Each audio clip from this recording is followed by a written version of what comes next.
Well, hi everybody. We are meeting, and this is going to be your last "quote unquote" live lecture for the grief and loss class. I will have one more pre-recorded one that will address some of the specifics of specific grief for next week. We're sitting right on the beginning of the week on the 20th. So the week of the 27th, there will be the streaming movie for Tuesdays with Maury. You will have your reaction paper for that as well.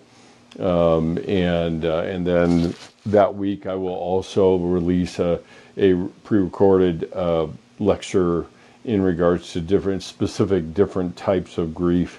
So you have that material if you're interested in it. Obviously, if you're not, otherwise, then just skip it, which I suspect, given the schedule and the way people are feeling, that probably will be passed on for most people, which is fine. Normally, for most of my classes, I usually like to do a debrief during the last day of class. Since we have our groups going for that day, then I am going to be counting on your group leaders to do that debrief for you. I will have available a live check-in for the times that we meet. So if anybody is interested and wants to stop in and do a quick debrief, or to talk a little bit, or share on the reflections they have from the class, I would be very much open to it. I would just need for you to register ahead of time so I know what to expect and who's going to be there for it. So, and that will show up on the schedule. I will be using Calendly like I've been doing before. And like I said, it will be set up as a registration thing. So I will have an idea of how many people there are and that sort of thing. If nobody shows up, then of course I don't have to show up. So I will say this, I would desire to be able to debrief whoever is interested. That way I can do that with you. Not all of you obviously are in my group. And so I would love to hear your feedback and thoughts on what would make the class better, and content and books and everything else. I know we had a lot of reaction at the beginning of the semester with the number of books you had, because of the sheer number, not so much the how big or long the books were. But little did we know, sitting in January, what we were going to be looking at and talking about by the time we got here to the last 2 weeks of April. So what I want to do is, in this amount of time we have left, I think the only other thing is a personal awareness assignment, which comes live on finals week, and you can start working on that or finish it beforehand. I'm pretty sure it may be live. I have lost track of all days and times and everything else. So that being said, I think that's probably all the announcements I have for you. A couple different kind of side notes. I did a Facebook Live event last week with My Quiet Cave, and that's on my website. So if you're interested and you want to listen in on the conversation I had with Kimberly Peterson, who's a comm professor, you're welcome to join us there. And then the other thing is that these last 2 weeks, I decided to ramp up and do a podcast for the final reflections on the semester and on the stuff that we've been looking at, talking about, and experiencing as a result of being under quarantine and lockdown, and all of the things that at least I'm hearing from the groups that I'm leading, the nature of the loss that many of us have experienced, not to mention what's coming next. And so that is also part of that podcast. I never know exactly. It's kind of a little bit like being in class, I'm sure. I never know exactly where I'm going to go. I didn't include any video in it. I couldn't get the sound to sound the way I wanted it to, so I just settled for just a audio one, and it can be found under CCU, and it's a Love You Later Bye podcast. I've subtitled it the Psych Monologues, and so you're welcome to join in on that one. If there's anything in there that is of interest to you or anybody you know, pass it on, and let people know about it. I don't know how much longer beyond the end of the school year I'm actually going to go with that thing. Yeah, I suppose it depends on response and feedback that I get in regards to it, but it's real basic. It is not slick. It is. I'm doing the production work, and that's very, very limited. But it's something, and it will include some of the material that I will share at the end of the semester for the seniors. That is actually I don't know if it's an encore, but it's an encore or reprise of a last lecture I did 2 years ago. And it's just all the reflections on the stuff that I've said over the years for many of the seniors. So that will be there. It's that last lecture is on my website too. It probably is buried, but I think that's all that I have for you. If you have questions or you need to set up a quick meeting for 15 minutes or whatever, use the Calendly link that I put in course resources. I'm happy to sit and talk and answer any questions you might have about whatever is left for us. So I think that's it in terms of the housekeeping and announcements that I have. It is shocking, to say the least, that we are down to our last 2 lectures.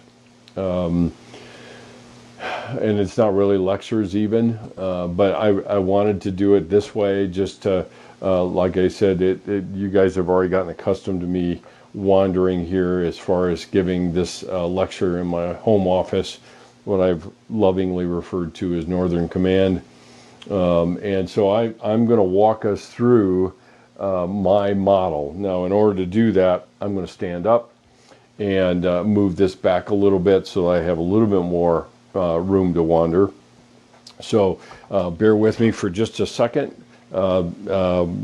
Swivel may not adjust very quickly to it, so I want to move it back a little bit so I have a little bit more room, and that way I don't fill the whole screen, which would be horrifying to most anybody. So okay, I think that's all I have. Now let me give you a little bit in terms of an introduction about the seasons of grief. We have covered a lot of territory already talking about some of these models of grief. We looked at the attachment theory model, but attachment theory itself is embedded in most of the models that we have been talking about in class. It is the basis on which we have built pretty much everything. So we went from there to Westberg's model, which is a pretty thinly sliced from some of the things that I've been reading from people. They found a lot of comfort and resonance in reading his particular model and some of the things that are related to it. Then we moved on to the Warden model, the tier model, and the thing that's unique about that one that will also bleed over into what we're going to talk in mine is the idea of tasks. Now, tasks are not time limited. It means that it takes as much time as a person needs to take, and that's the hallmark of the Warden model. That one has it makes a lot of sense to me, and that's why I've adopted that as the framework for the model that I'm going to be talking about tonight. So the Warden model tier to experience, the pain of the loss, to adjust the world without the person in it, to experience the pain of the loss, to adjust to the world without the person in it, and then finally the reinvest in life again. So that was his model. The the last one we looked at was the one that most everybody knows, and that's Kubler-Ross. And I showed you a little bit more detailed version of it with the loops in it and working its way down to from denial to dialogue and bargaining to detachment and depression, and I got those out of order anyway, and all the way back up to returning to a meaningful life, not a new normal, and that's something to pay attention to. I've heard a lot of people talking about the things that we're in, and when we get out of this, whatever getting out of it looks like, is that we're going to be returning to a new normal. Now, we're going to be returning to a new way of doing things, but I doubt that it will feel normal to us, partly because we're still grieving the loss of the old normal. And then that's a whole nother conversation that actually I think I'm probably, once I get finished with this, I'm going to go right into my my podcast and spend some time talking about that. So all that being said, that's the world that we have traversed and where we are now. What I saw as I was looking at all of these models, and I've been very familiar with many of these, well, most of them because I'm teaching them, but is that the stage model never really fit with me or my own experience, and ultimately any theorist or any model maker is going to say which of these things fit with what my experience is, which means that there's going to be a lot of commonality, but then there's going to be a lot of uniqueness, and that's true for some of these models. What I was looking for as I tried to develop something that would capture the best of all of these models was something that would reflect what our experiences are like. And I believe that the nature of how we experience grief is probably closer to a model of seasons rather than simply a task model, as Worden talks about, or simply a stage model, as Kubler-Ross talks about. And of course, the problem with either one of those, and I noticed this even as you guys were writing about this, is we tend to still think in terms of stages. You know, I do one, and then I move on to the next one, and then I move on to the next one, and then I call it good, and I'm healed, or whatever that looks like. So, with that being said, I was never terribly satisfied with any of those models, and as I talked more to people, and as many of you know, I tend to come up with metaphors and come up with examples on the fly that fits the conversation I'm having with somebody. That's where I landed with the idea of something called seasons. Now, the funny thing about it is just last week we had the intrusion of winter on spring. We're somewhere back to getting to spring again. But actually it makes my point is that seasons, except maybe if you're in kind of a very uniform seasoned place, seasons are not a discrete period of time. Now, you look at our calendar and you look at March 20th, and that's when the calendar tells us we're moving into spring. We hit June 20th and we move into summer, and then we hit October 20th, I think, and then we move into fall and so forth. So the problem is it doesn't work that way, right? I mean, we're just kind of got intruded on by winter twice over, because right as we were going into spring break, we had another snowstorm like that. I've had times where I've been out at the Silent Retreat House in April. I actually had some memories of pictures that I shot of a retreat that we had, and I think it was the second week of April, so it was like the 10th or 11th or 12th of April. We had 34 inches of snow that weekend, which made us all snowbound. So the seasons are never as discrete as we like to think of them. The thing that I'd have you keep in mind is that that's equally true when it comes to our grief, is that our grief doesn't just move from one thing to another. We bring with us stuff from the previous season, and so it's never as clean as that. And that's what I want to talk about, and that's kind of the model that I began to create and fashion over the years as I've talked to people, is that maybe it is a better idea, maybe it is even a more understandable idea to think of our movement through grief as seasons that we move through. And seasons meld into one another, they intrude on each other, but we know when we're in it. So once we get beyond this period of time in the physical world that we're in right now, and we finally get out of the 50s and maybe into the 60s and 70s, then we're going to say, okay, now it feels like spring. Or last week, people were saying, and I was standing confined to my quarters here, looking out and saying, this looks like a snowfall from December.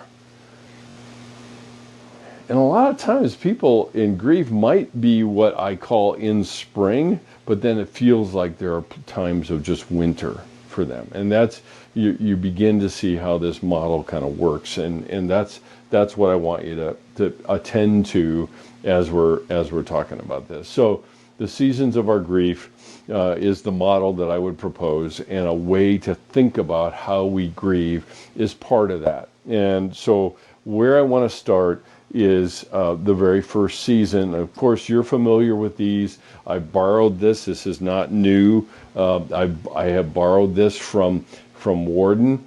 And so every season has a task, just like he does in the Warden model.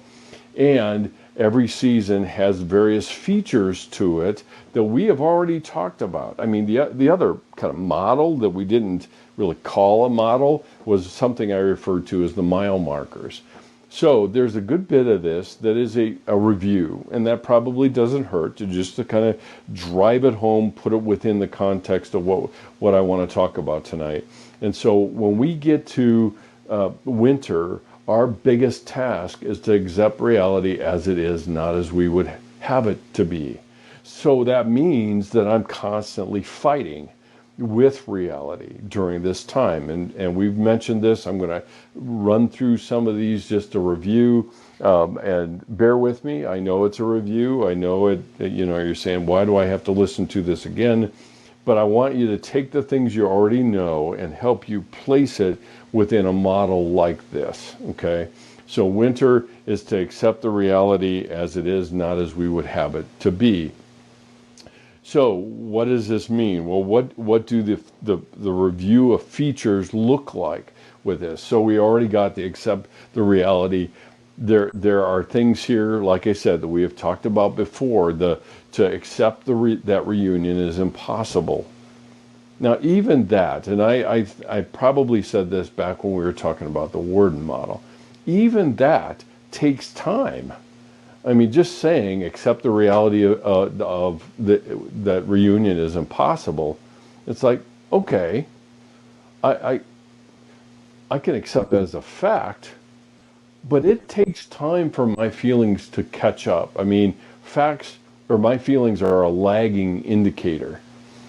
And that's one of the things that I've been seeing, even as I've been talking to people in the groups, is that there's lots I know about what's going on here. Okay, I know that I'm confined to my quarters. I know I'm under house arrest by an obnoxious disease that I have no control over and I hate. I got all that. But that's not good enough. I mean, facts don't allow us to reconcile with our feelings, and that's what this period of time is like. So winter goes into stasis. It goes into kind of suspended animation. And I reckon with a lot of these experiences that we've talked about before, the phantom experiences, the mummification, we've already talked about the idea, the denial that we have of various kinds, whether that's the facts, the meaning, or the reversibility. All of those are part of this thing that I'm referring to as the winter of our grief. It is right on the heels of whatever we've lost, the relationship, the changes that we've moved into. It takes time, and winter feels like it will never end. It is thoroughly ironic to me that C.S. Lewis in his book, The Lion, the Witch, and the Wardrobe, they were in perpetual winter and never Christmas, is the way that it was put in The Lion, the Witch, and the Wardrobe by the children, not by the children, but by the animals. So there are a variety of these features that we've already talked about, and I'm like I said, this is just going to be a review and comment in terms of how it fits into the model itself. So there are a variety of ways we talked about of hindering it, denying the facts of the loss, and even now, and I will always kind of bring it back because we've got a living, breathing object lesson in what we're in now. And we've got a seasonal object lesson going on around us out here. So denying the facts of the loss, it's like, it's no big deal. It's going to be fine. We'll get back to quote unquote normal and everything will be fine. And the challenge that I've been seeing is that the people that love to put a nice little bow on things, the bow's starting to fray. Because the longer and longer we are stuck in this mode, the more we have to grapple with certain realities that we haven't paid much attention to at all. Realities like our relationships and the nature of what those are, or even bigger, which I think is a longer conversation, one that I just had even as I took a walk with my wife, is what we do with our expectations. We have certain expectations when we're home. And we have certain expectations for you guys when you're at school, or I do when I'm at work. But how do I take those expectations from that time and bring them into home? And that's what people have been feeling as kind of the whiplash that they've been feeling. So we've already talked about mummification, denying the meanings of the loss. I have actually heard people say, I'm beginning to forget what it was like before because it's just too painful, quite honestly. Imagine, think about it for a moment. It has been a month, and a month ago, just 4 weeks ago, so we're sitting here at April 19th, we got the news of what was happening on the 13th, and then we got slapped with reality on the 16th about school. So it's just a little over a month ago, to be exact, 33 days ago. That was the computer working. It works a little slower than it used to. 33 days ago. And we went from everything's hunky-dory, we'll be fine, business as usual, whatever the phrase is, a lot of us get very resentful over because it got our hopes up, to the last week and a half or 2 weeks where we have been housebound and trying to figure out how to make life work. So in some cases, it feels like we will never go back to what we once called normal. And that's probably true.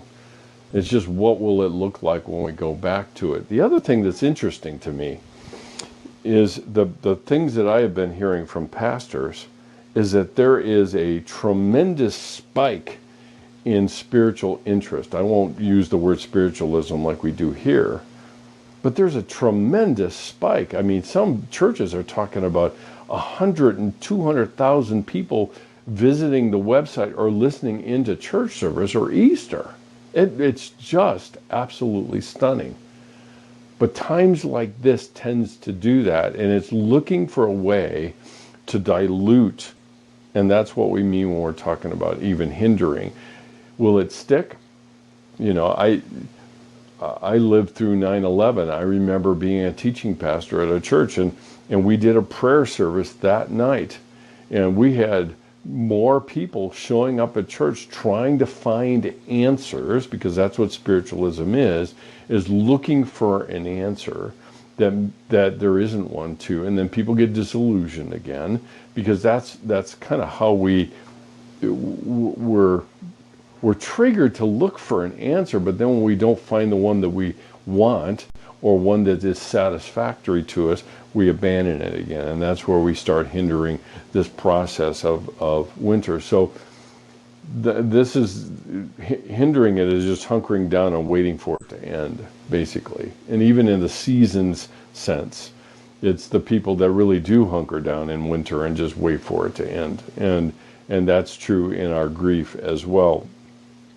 So the thing that's unique about my model is that rather than sitting on just the characteristics, the one point I make about seasons is that every season has a different tool.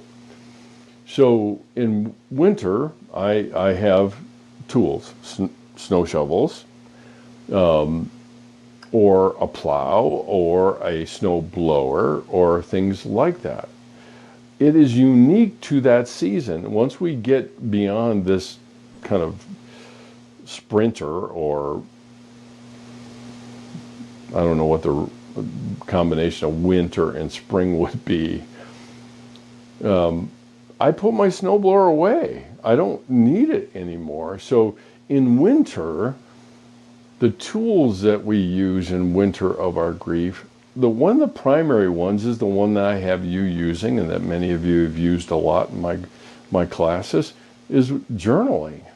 And there's a lot of different ways you can go about journaling.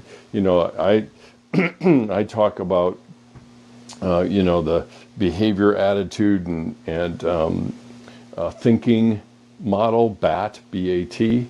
Another one I've used before, or I've talked to students before about, is kind of not really rhythmic, alliterative model that goes date, state, mate, relate, evaluate, and that is a structure, to a possible structure that people can use. Now, let me explain it for just a second. I don't want to belabor this point, but that particular way of journaling is one that I've used for a long time. I had a pastor friend that came up with it, and date is the obvious thing, obviously the date that you're writing on. But mate is an interesting one, because date, state. The interesting thing about state is that if someone were to say, what state of affairs is your heart in? Or what is the state of your emotions right now? And generally we know exactly what people are talking about, but the way that I describe the state part of journaling is it's a walk around the landscape of my heart. What do I see when I walk around there? Metaphorically, of course. But I think if I go, in a sense, kind of go into my heart and begin to survey, there are places where it comes alive, and there are places that are wilderness, and there are places that are kind of middle ground stuff. And so the state is describing the state of affairs of what's going on within me right now. So date, state, and then mate, which oftentimes the way that I look at this is that you can go back into what you've just written or typed or whatever in the state part, and highlight words that are emotions words. I'm discouraged, I feel weak, I'm confused, I feel disoriented. And those words then we take and we go to a concordance or a search box in your Bible software or whatever, type it in and see what shows up. Because the thing why do we call it mate? It's mating up what Scripture has to say about what I'm feeling. And so I take the time to survey the landscape of my heart, and then I go into Scripture and say, okay, what's here that speaks to me? Now, obviously we have to be careful to not take things out of context and not proof text thing. I'm not setting things up for that. But I have found that when I go that route, is that something speaks directly to my heart from what God says, and I can say, God, this is what you're speaking to me right now. And so there's the date, the state, the mate, and relate is a prayer. It is just a single sentence prayer. It is not a long, involved, sophisticated prayer. It's something maybe similar to God or Jesus, show me how this shows up in my life today. Today, not the week, just today.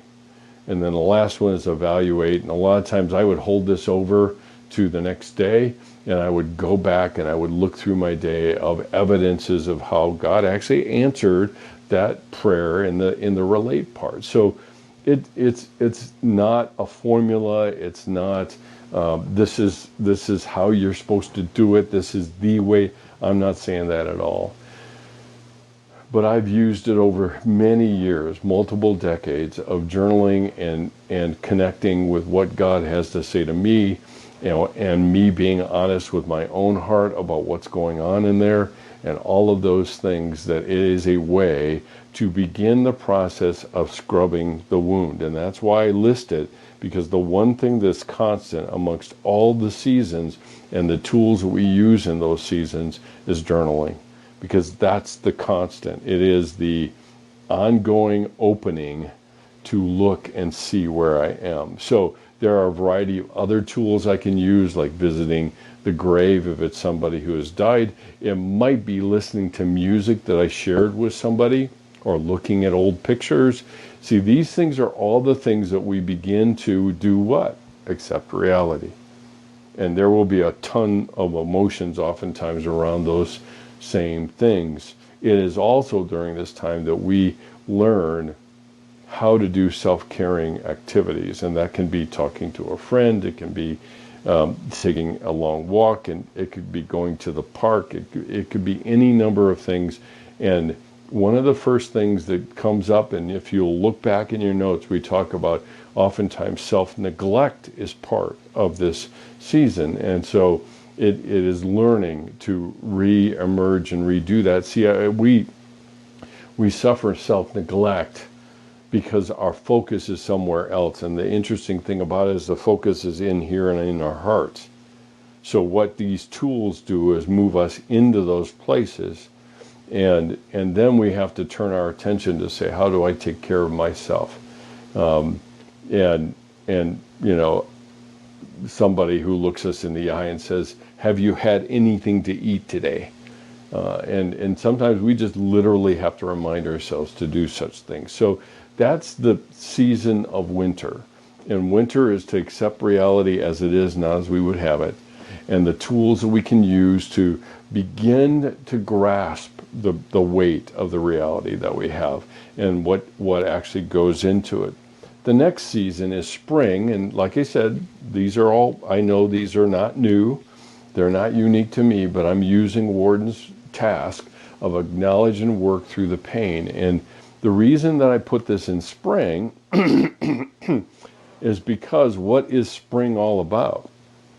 It's new growth. It's things look like they come alive. In winter, everything is dead. And what is the signature feature of the first responses to the pain that we've experienced? Is numbness, right? We just don't feel anything.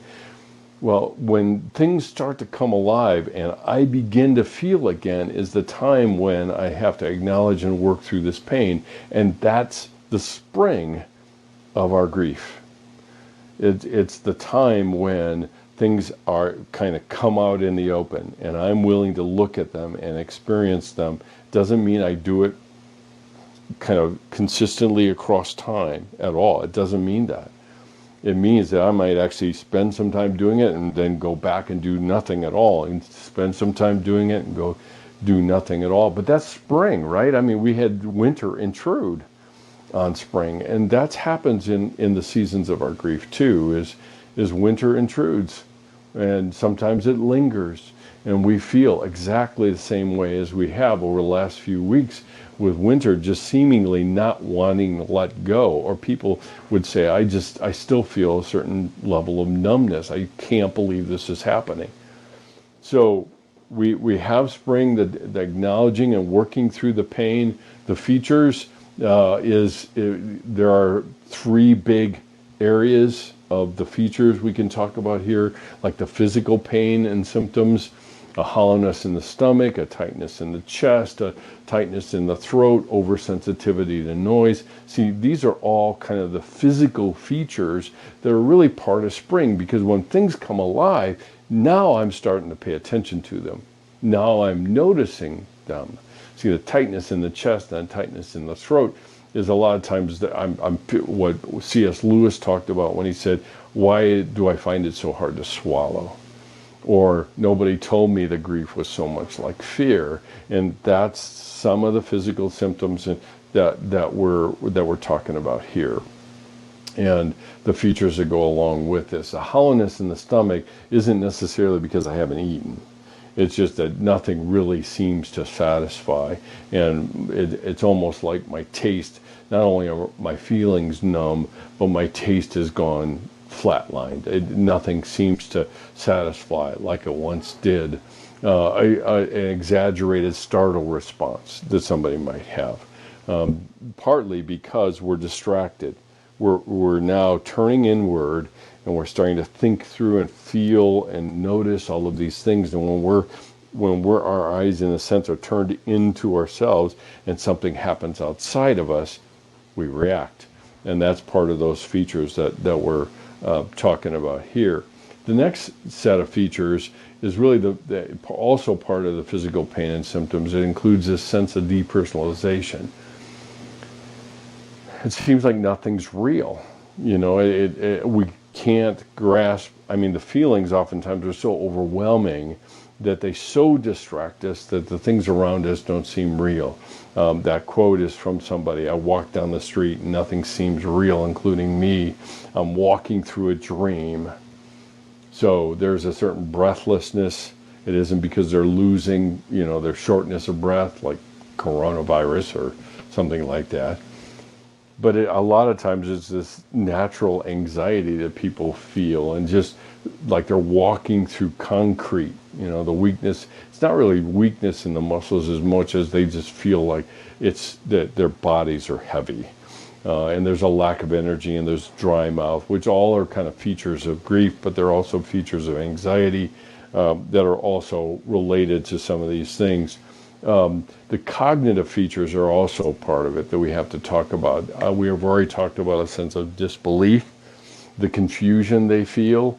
How do I orient myself, with the way things are? We're having that even in being housebound.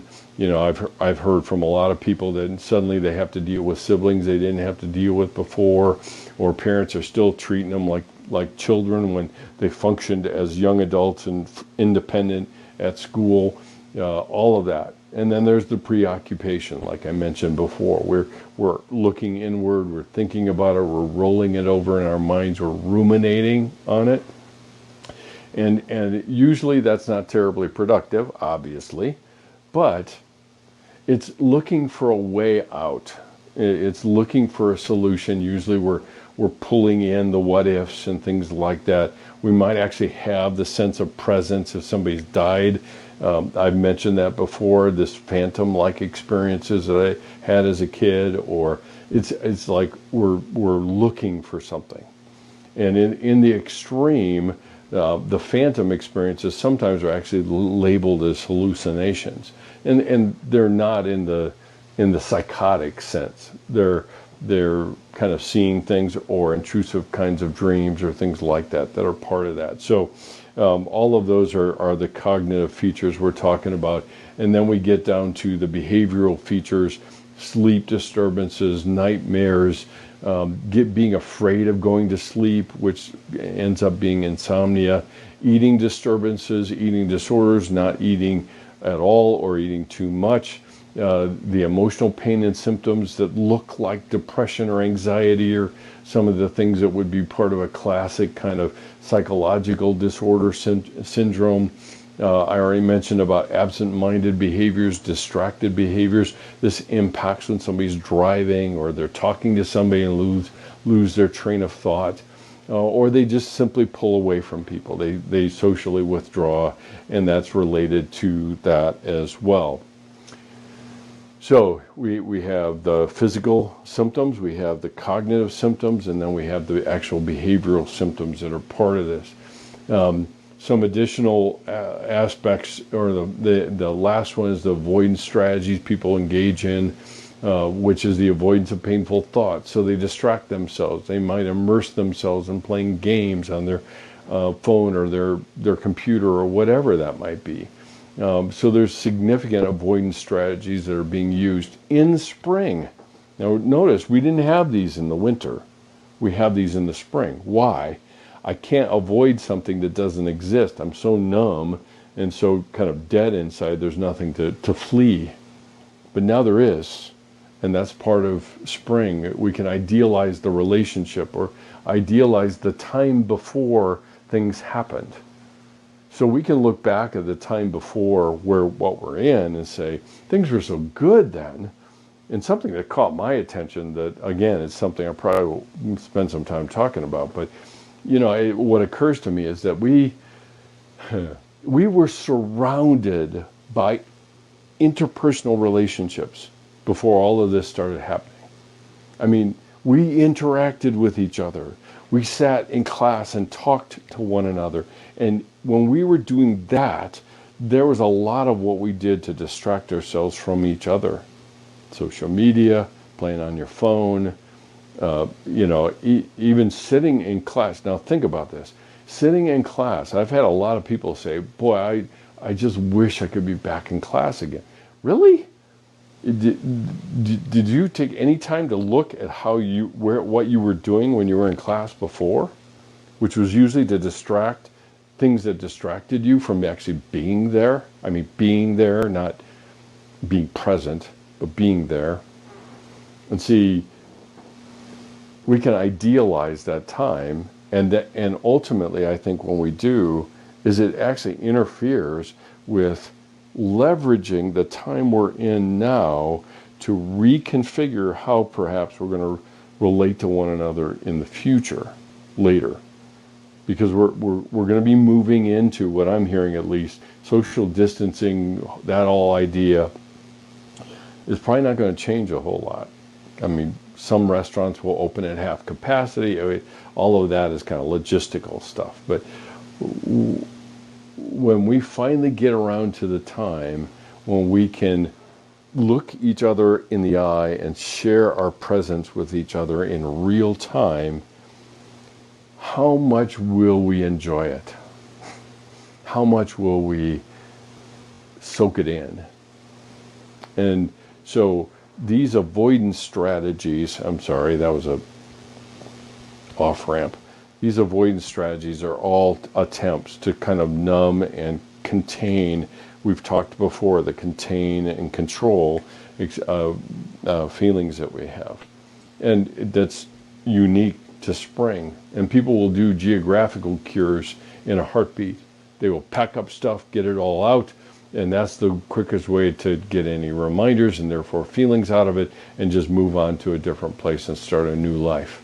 And that's part of these features that we're talking about. Now, what about tools? The tools of spring are some of them are the same, some of them are very different. Continuing to journal, like I said, that one is a consistent all the way through all of these seasons that we're talking about. But we begin to sort through the things that are reminders of the time before. Now, in the season we're in, of having, just a month ago, everything was hunky-dory, and now we're separated and isolated and making believe that we can connect through means like this. But we sort through, review, kind of recollect where we were before and what kinds of things we have. Now, when you've lost somebody to death or lost a relationship, we have belongings. People will pack up if they've had a broken relationship. They'll pack up all the things that remind them of it, or they have shared between each other, into a box, and they give it away rather than keeping them. Now, do they sort through things? Sure, they do. And they probably sort through things and keep some things and send other things back. But we also have to deal with the guilt by looking at and talking about forgiveness. It's during this time, even with the tools and finding safe people to talk to, that we have to sort through some faulty thinking patterns or distorted thinking patterns are a part of it. We can idealize the time before to such a degree that there's no way that what's next could ever measure up. And this is where we start moving into finding safe groups of people who value what you're trying to do as well, to talk through and work through some of these things that are part of spring. Spring is a hard time, needless to say. Now, and there's a lot of mixed feelings I think people have, particularly in spring with grief, because the world around them seems to be inviting them into new growth and new hope, and that all of the feelings are awake, but they're dragging themselves out of winter into spring, and they're not quite sure that they're ready for that just yet.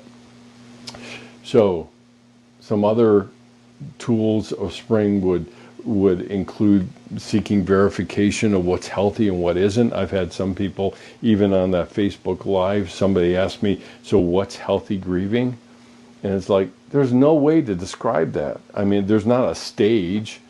There is, what am I doing with my emotions? How am I handling my thinking patterns? What is my behavior like? Just like we're talking about here, what is my behavior like with people? Am I socially withdrawing?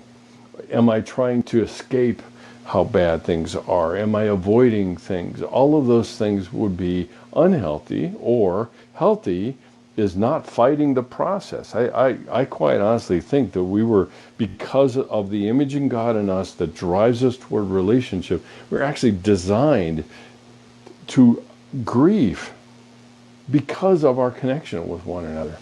But we diminish and distort those things in order not to feel it, because we're sure that if I do, then I'm not going to be able to handle it. Now, this is also the time to meet small challenges, like going out with friends again, or watching some movies again, or things like that. And also we have to identify not falling into kind of being resigned to the way things are.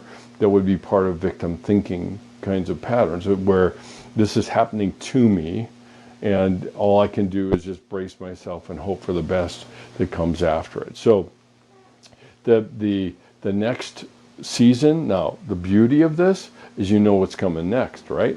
It's summer, and summer is to adjust to life without the loved one in it. So summer, oftentimes spring, is all about new growth, the emergence of emotions again and all that. In summer, there's more activity. We tend to get out more, we do more, we're more active, we're more engaged, and this is where I notice what's missing. And so I have to adjust to life without the person in it, without, the changes in social interaction. And again, I'm calling into what we're talking about in terms of what we're actually in. How will relationships change after all this is over? Really close relationships is probably not going to change a lot. We will probably see a lot more people walking around with masks, or our medical professionals kind of as a matter of fact wearing masks, and breathing masks like that. But in other countries they don't even think about it, partly because the pollution is so bad. But there's going to be things that will remind us of what we've lost, and that's where the adjustment actually comes in. So the task here is to adjust to life without the person in it or the situation. We have to become aware of the roles that they played, or the things that we played and we're not doing. So The nice part about the summer of our grief is that we have more energy to do things. It's not quite as overwhelmingly painful as it is during spring. But there are still ways to abort this. I don't have to adapt. I can facilitate or kind of act more helpless than I am. I don't know that anybody tries to do that at all, but they tend to underestimate their capacity to try new things. And so there's always this tipping point between those two things, that I don't really feel like I have the energy to charge into something new. But that goes back to what I talked about before, having miniature challenges and trying new things and adjusting my expectations to things maybe not working quite as well as I thought they would.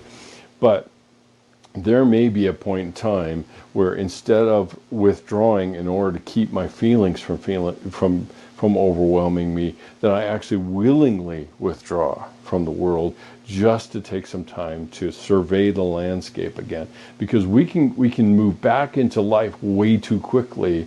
And that, I'm not saying not return to life, but we can go into good things too quickly, and it still would be a way to abort this process.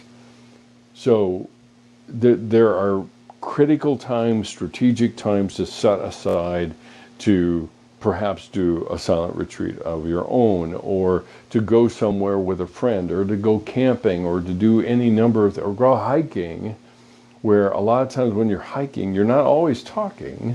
And so you have some time to yourself as we go along. So what are the tools of summer? Well, the tools of summer would include developing new skills. It would include having encouragement from others who have had a similar experience. The really, really unique thing that we're going through here is we're living through history. And so 10 years, 15 years down the road, y'all are going to be in your 30s or thereabouts. I'm going to be way older than I care to be. But we're going to be reflecting on this period of time. And we'll have a lot of people around us who will have experienced it too. And it will probably be worth it to tell the stories, because we've already talked about how important narrative is and storytelling around that. So we may have to make some adjustments and changes, but what the tools of summer is to reshape our environment to suit us.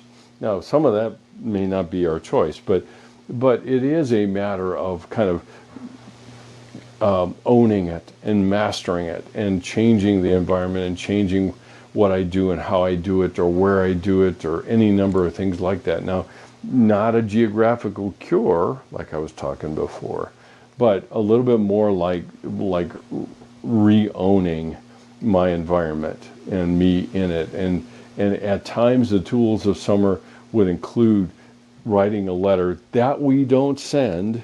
Okay, now if somebody's dead, obviously it doesn't matter, but oftentimes I have had people write letters that they don't send, and sometimes they need multiple versions of that letter in order to begin to identify and articulate. See, that's the thing. In summer, I might have enough energy now, and I've developed some of the vocabulary of my heart enough that I can identify the things that are going on and actually articulate them. See, a lot of times we live in denial because we don't label things. And that's the challenge even now, right? I mean, we're all facing 2 weeks from now what would have been a graduation. And even as bittersweet as it was to say goodbye, that was part of the landscape that we were heading into. And I think, this is just me, that writing notes, writing letters, and in some cases writing letters to give to somebody, to communicate to them what they mean to us, is more important than ever in light of what we have gone through, in light of what we've gone through. So, with people that have died and we've lost them, to some degree, we need to communicate to them what their impact was on me. It doesn't do them any good, but it does allow me to reweave and reshape the narrative of my life that includes the impact that they had on me. And I need that, not them. I need that. In a lot of cases, when I'm communicating these things in a letter that I don't send, let's just say the person's still alive, why am I doing that? Because in a lot of cases, I have people say, well, why do that? That's not going to change them. Yeah, that's exactly the point. It isn't to change them.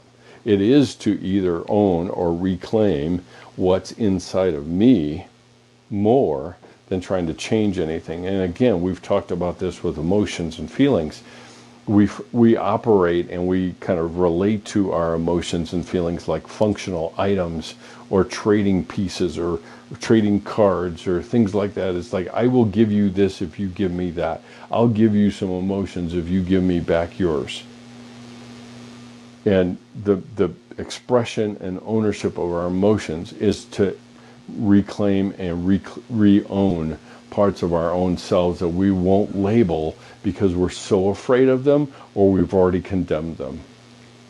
And that's part of the landscape, I think, even of summer. So what comes last, again, you can anticipate me, is fall. And in fall, we withdraw the emotional energy from the previous relationships or even the previous period of time and reinvest in the new one, in the new relationships and other ways of doing things or processes or whatever that might be. So fall, what's unique about fall here in the mountains, and I grew up in the Midwest where we had a lot of hardwood trees, and those always produce the kind of colors that you see in this photograph. The oranges and the yellows and the greens and all of that. It was just a variegated explosion of color in the fall. You know, here in the Rocky Mountain West, it's a lot of yellow, and even that against the blue sky is remarkable as well. It captures our attention. We have people running up into the mountains to see the aspens change color and all of that. But what's unique about fall is the return of color. And the reason I gravitate to, or I came up with this kind of seasonal model was talking to a lot of people. But the one thing I heard consistently is that when they began to come out of the winter, spring, kind of summer axis of their grief, that was kind of a colorless time. Maybe gray was the prevailing color of that time. It didn't have a lot of vibrancy to it at all. But in fall, because now we're beginning to reinvest in a new life, in a new meaningful relationships and things like that, color seems to return to people's lives. And that's what I hear. It's like the color is back in my life. And how can we make a point? Well, for many of you, you were at my chapel message when I gave a number of guys, 3 guys, a hug. And what you didn't see was that they were all carrying different colors. And it's a riot of color that was on my shirt when I looked at it. And I made the comment then that some people would say, what a mess. And I might say, well, they've just added color to my life. And that's the feeling that people that are coming through the grieving process feel, is that color has returned. So what are some of the features here? There's a struggle with dishonoring or feeling disloyal. Again, we talked about this when we were talking about the mile markers and the aspects related to denial and anger and all the things that go along with this. But when I start investing in something new, now with a period of time like we're in, I don't feel like I'm going to feel disloyal to the way things were before, because I didn't have that much loyalty to it anyway. But that being the case, it challenges me, right? I have to kind of renew a sense of confidence again in terms of how they go. I can tell you this right now, is that standing here teaching you guys through swivel, which is not new. I gotta get some water, which is not new. But standing in front of you in the fall, those of you guys that will be returning, standing in the fall, I will probably have some measure of uncertainty about it.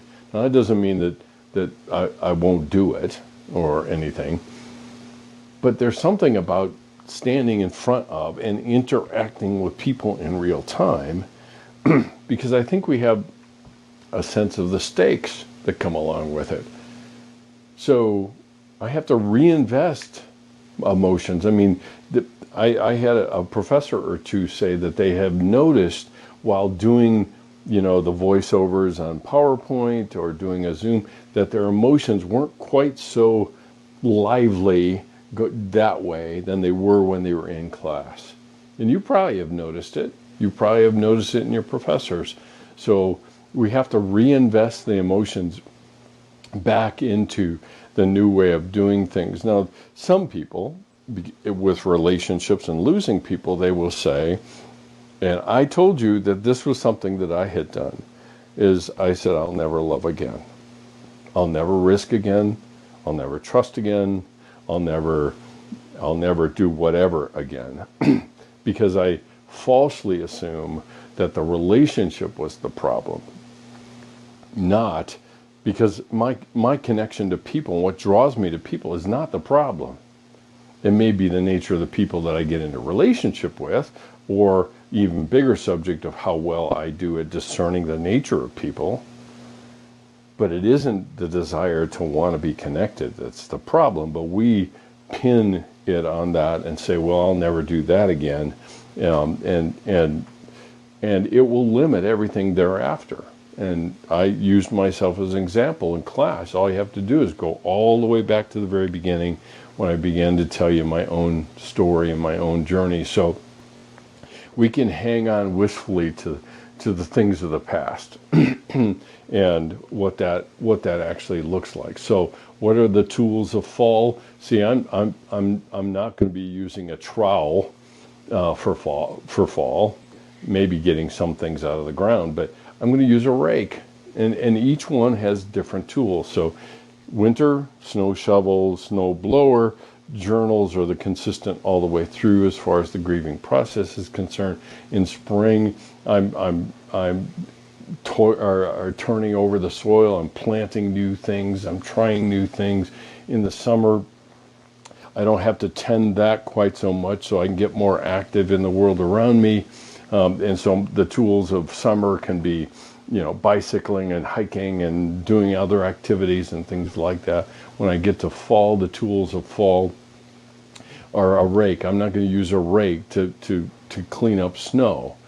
I may use a rake in spring. So there's overlap between these things in the metaphor that I'm using and trying to put together here. So writing a letter of goodbye, we've talked about, I kind of republished just the short talk that I did about goodbyes and the conversation we had. But I write a letter of goodbye. And I reflect on what was, and I look forward to what could be. And painting the picture of what I'm moving into, not guarantees, expectations, demands, but what could be. And so I'm continuing my journaling. I'm allowing for new relationships, for new ways of doing things, new experiences, things like that. And it's really, this is where counseling oftentimes needs to occur, just to reorient or reconsolidate all of the things that I really have been through. Counseling isn't always to fix things.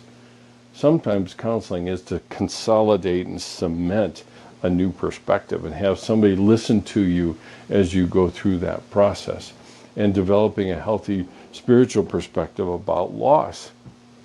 And see, we're not going to develop that perspective. What you'll notice, I'm pointing at the wrong thing here. But what you'll notice is I don't develop a healthy spiritual perspective about it in winter or spring. I don't. I'm trying to get through it with those. It's during this fall season of my grief that I begin to look back and leverage and try to understand what just happened and what can I learn from it, or what can I get out of it. And that's the tools that are part of fall. The one thing that's constant all the way through is the journaling that I mentioned to you before. So that brings us to the end of the model. And like I warned you going into this, is that what I was attempting to do was to synthesize and bring together all the best aspects of the models that we've been looking at. Specifically the attachment theory, Warden's theory, and Kubler-Ross's theory. Those three models were all what informed what I did, besides one, my own experience, and then also my many years of talking to people over time around grief and grieving. And that's where we land, and that's really what it's about. So this is the last one. It's up, it's entirely up to you to pick and choose as you will, a little bit like I did here. I didn't land on this model right out of the gate. I started with Kubler-Ross's for the longest time, and then I moved to the mile marker kind of approach to things that I had before. And then I heard about Warden's model and began to embrace the understanding of tasks and things that need to get done in terms of getting through grief, and used it. And then I landed on beginning to frame the sense of how we go through grief according to the seasons that we experience. The thing to keep in mind about seasons is it repeats again. And that also captures the idea of anniversaries. When we lose somebody at a particular time of year, like, for example, in my case, my mom passed away in February. When February comes around, I start thinking about it again. It's a normal part of that. It's connected to that. But that's the idea of seasons, right? I mean, we cycle through them every year. Every season is just a little different, but I'm growing all the way through it. And I am kind of the constant. The seasons come and go, they change.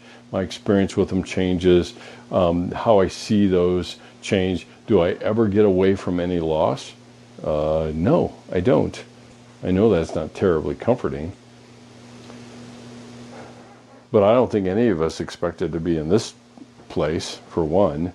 And the thing that catches my attention about this is people have been so unprepared because we don't talk about grief and loss in our general society. And so if we had done more of that, or at least had the conversations that accept loss as a necessary part of connection, of fullness, like I talk about with the contrasts of our lives, of sadness and happiness and joy and sorrow and loss and fullness and connection. If we were a little bit more comfortable with those, then perhaps going through this would look a little differently. People have been thrown into a crisis, and that's why you see in the media and everything else, whether that's toilet paper, which I don't understand at all. But alcohol sales have gone up. I just heard we might have a deficit of frozen pizzas, which is kind of an interesting thing. So we're looking for ways to medicate something that we were ill-prepared to do because we really haven't spent a lot of time talking about it. So there you have it. That's the model. And the last one we all have, I will say it's been odd and strange and interesting to have to do. I never ever thought that I would be doing lectures from my office here at home. I would much rather, if I was doing a lecture anywhere, I would much rather do one in my office at CCU, and certainly a whole lot more in a classroom. So I think that's it for tonight. Signing off. Love you later. Bye.